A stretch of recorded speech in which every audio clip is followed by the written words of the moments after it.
बांग्लादेश में हो रहे या हुए डेवलपमेंट के चलते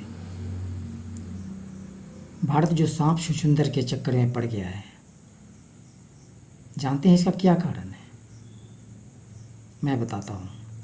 ना उगलत बनत ना निगलत बनत। इसका कारण है मोदी है तो मुमकिन है इस बात को जनमानस में, हर मानस में गड़े बैठाने की तृष्णा। इस तृष्णा के चलते बहुत नौटंकी किए गए हैं प्राइम मिनिस्टर मोदी के द्वारा।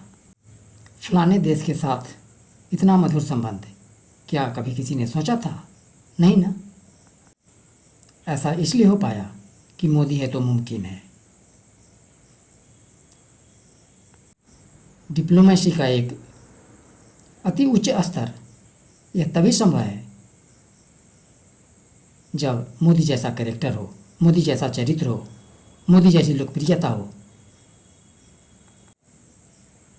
वह चरित्र जो डिप्लोमेटिक रिश्तों से इतर अपने व्यक्तिगत रिश्तों को ज़्यादा महत्वपूर्ण बताता हो, जो यह बताना चाहता हो कि किसी देश के साथ भारत के संबंध इतने मधुर इसलिए हैं क्योंकि उस देश के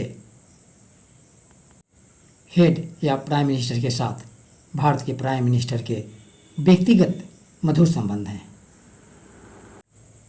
डिप्लोमेटिक रिश्तों को साइड करके व्यक्तिगत रिश्तों को ज़्यादा महत्वपूर्ण बताना, ये बताना कि मेरा व्यक्तिगत संबंध, मेरे व्यक्तिगत संबंध की मधुरता ज़्यादा महत्वपूर्ण है। इसी चलते डिप्लोमेसी में ऐसी मधुरता है।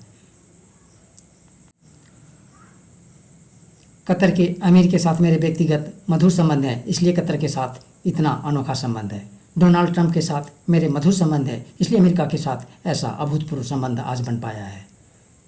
पुतिन के साथ मेरे व्यक्तिगत मधुर संबंध है, इसलिए भारत के साथ रशिया का संबंध इतना मधुर है।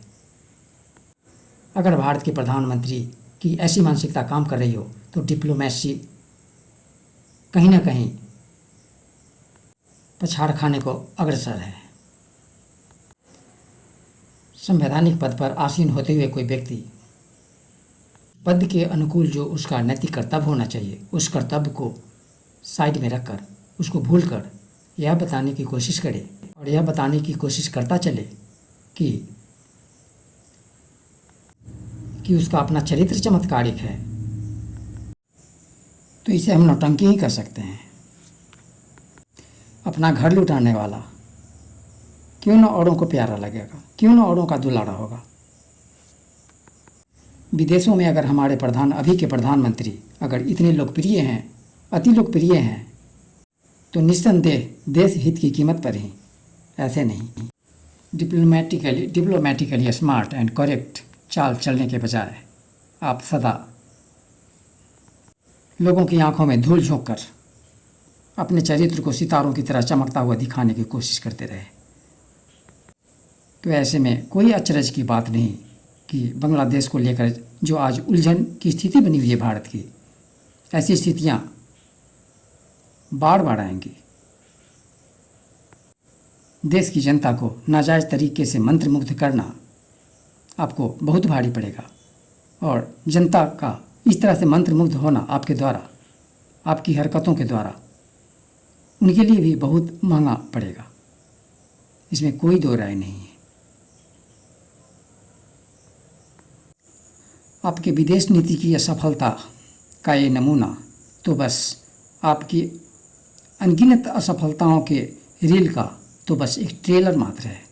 अभी देखते चलिए आगे कितनी असफलताएं सामने आती हैं, एक के बाद एक उभर कर।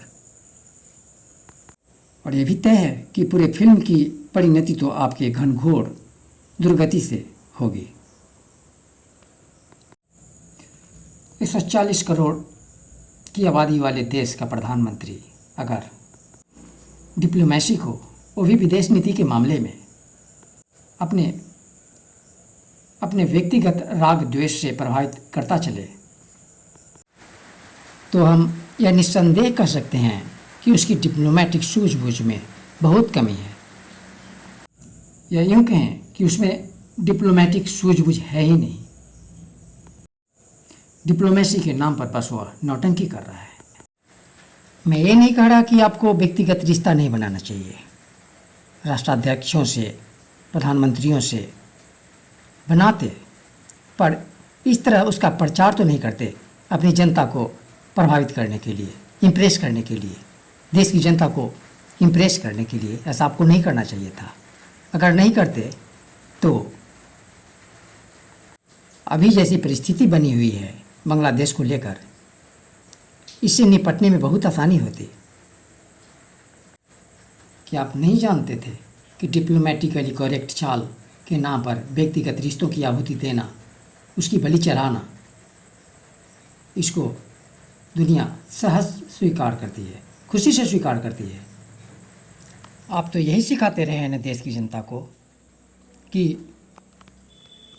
देश का हर नागरिक अपने से देश को ऊपर समझे, देश को सर्वोपरि समझे, देश के संविधान को सर्वोपरि समझे।